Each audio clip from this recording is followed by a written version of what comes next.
Kumusta mga kaibigan? Sa channel ngayon, ipapakita ko kung anong gagawin kapag hindi nakikita ng Windows 10 ang panlabas o karagdagang hard drive. Para dito, buksan natin ang command prompt. Ilagay natin ang command na ito. msdt.exe id diagnostics. Pindutin ang enter. Tapos, pindutin ang more. Piliin ang checkbox, i-click ang next at hintayin matapos ang diagnosis. Dapat malutas nito ang iyong problema. Kung hindi ito gumana, punta tayo sa start.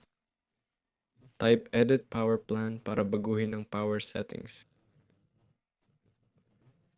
Punta sa change advanced power settings, hanapin ang USB settings, i-expand at i-off ang slider na to. Pagkatapos, i-click ang apply. Sana nakatulong ito sa'yo. I like at mag-subscribe sa channel. Si Weller to, paalam sa lahat.